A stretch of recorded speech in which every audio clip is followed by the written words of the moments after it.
Hi everyone, trust you guys are doing well. Today it is not going to be a training video. It's not going to be sharing slides. It's not going to be sharing whiteboards or any sort of that. So today is about sharing my experience. The strategy I used to pass my PMP exam in 2020. Yeah, 2020. It was November 2020. Truth be told, this certification is not easy exam. It's not an easy exam, all right? Um, you are going to spend 3 hours, solving about 150 questions thereabout. So it's not a joke. It was a difficult exam, but however, it's still achievable. I see um, passed my exam in flying color, you know. So, and I'm glad I did, one thing about PMP certificate is that it opens door, there's no way pass the exam and it will open doors for you. So any project management role that is placed on, maybe an advert, a vacancy, they will always require, request that you have a PMP certification. It's a very massive one. It is the number one certification for project manager. We have high PMA, we have a lot of other, we have Prince 2, we have, but I tell you, PMP is number one, that is most respected globally.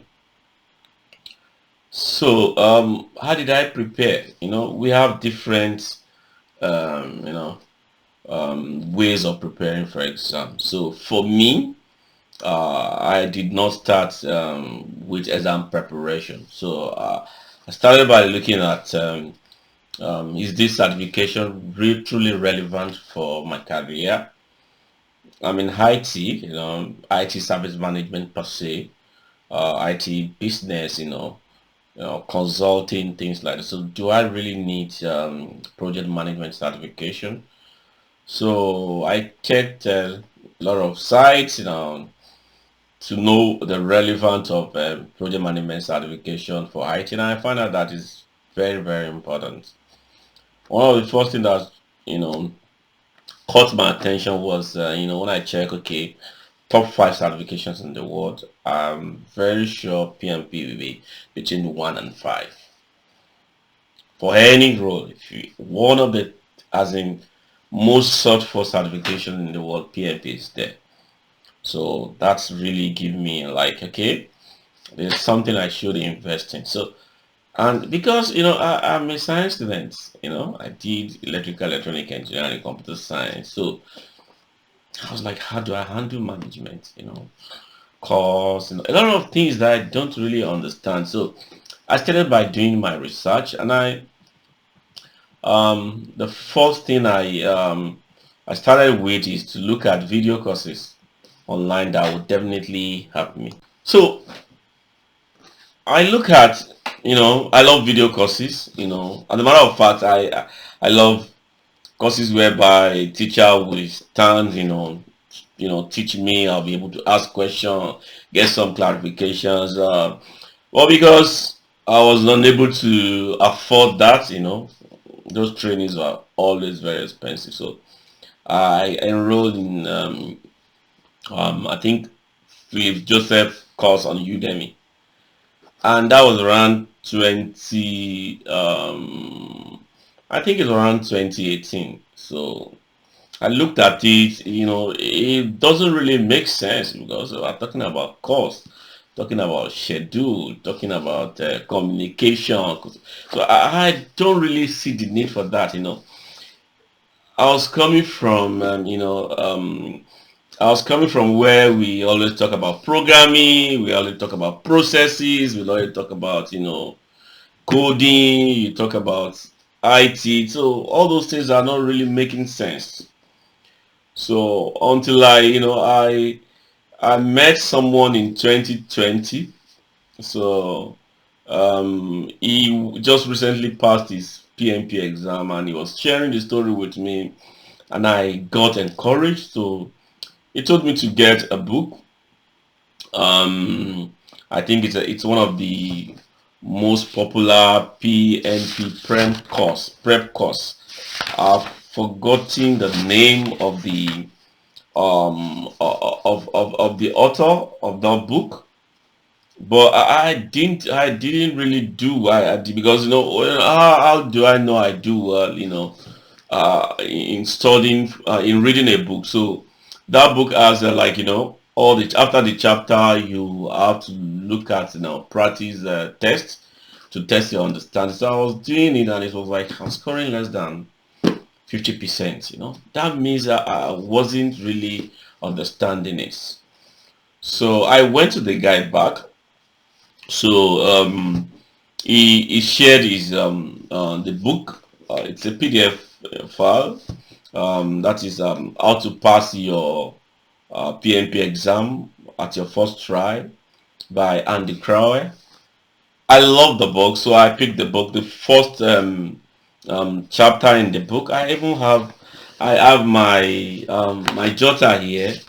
I think, let me check the first when I started reading it, looking at it.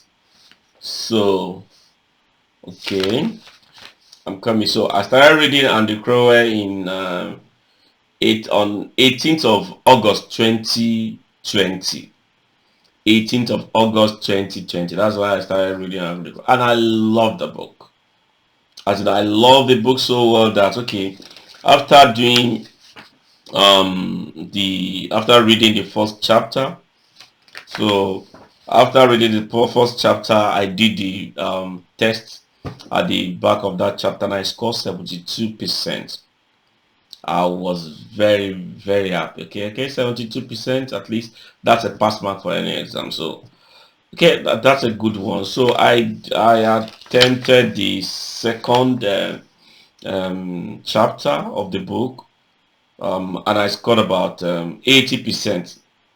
So that's about scope money. I scored about 80%. Um, After doing schedule management, I think I scored. Let me check. Look, this is my book. This is my jotter there, so I still have it here. So I'm checking it to tell you. So in schedule, I scored about 76%. So that shows me that, okay, I'm understanding the concept I am reading. So that's an evidence. So and continue doing that. I read the book front to back twice. So after doing that, I think I really understand everything about project management. At least to a level, I understand what project management is. Now it is the time to pay for the exam. So I now went back. I went back to the Joseph Phillips course. Fantastic now. So before now, it was not really fantastic. It was dull, bored for me. But because I understand the basic concepts now, the foundational knowledge is fine.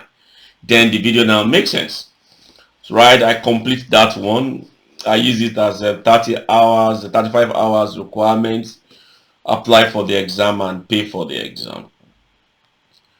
So another questions I keep getting from people is, do you need to read PM book?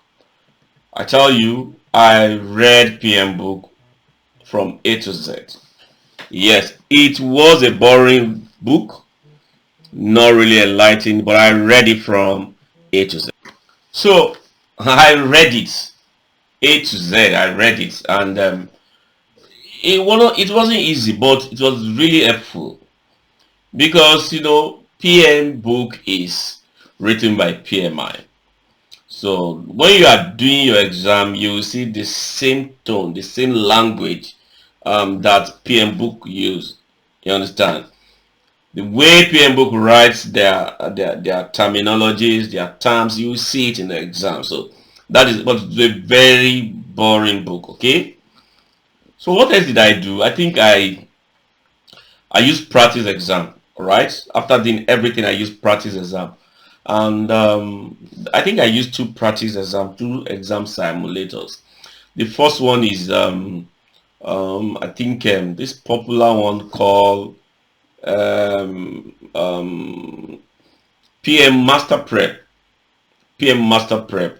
I hope I'll be able to share the link. You know, it's a very popular simulator during our. Another one that was popular then was what we call Prepcast. Pepcast was awesome. You know, you can search Google, ask for PMP Prepcast. Very awesome PMP simulator. You know, you'll be able to know your strengths, your weakness, and you know, a couple of things, right? So after doing that, what next? What next did I do? So I began to, you know, to fear, you know, it was about $500 then. Though the dollar to naira was about maybe 500 or 600 naira. It wasn't like now that it's 1.5. So even at that, I was thinking I don't want to waste this money. The fear keep coming, right? The fear keeps coming. So I spoke to my manager then. My manager was in Kenya, I think Kennedy. So Kennedy, you know, told me something that really inspired me. So he said, Shegun, what's your problem? I said, I'm scared that I might fail this exam. So he said, don't think that way, Shegun. If you fail the exam, at least you have known something, you have learned something. So two things can happen. That you pass or fail. Then when you pass, good one. If you fail, it becomes a lesson. So what you have learned during that process will help you prepare for the next one. So once he told me that, you know, it really inspired me, and you know, because I scheduled my exam for 2021 February, so I just rescheduled till November. So I went for the exam. I wrote the exam in Lagos Center, Surulere. Sincerely, I did not believe I'll pass. Sincerely, I did not believe I'll pass. So, and immediately after the exam, I was congratulated. Shegun, congrats on passing this exam. It was a very big one for me. I was so happy. I even cried. I was so happy that I passed that exam. Because let me share this with you. The exam money, the cost of that exam, I couldn't afford it. I had to borrow it. So imagine borrowing something and you know you didn't pass. I was so happy. And that has really helped me. That has really helped me. That exposed me to a lot of things, a lot of very things that has to do with leadership, management, people, processes. PMP certification really helped me.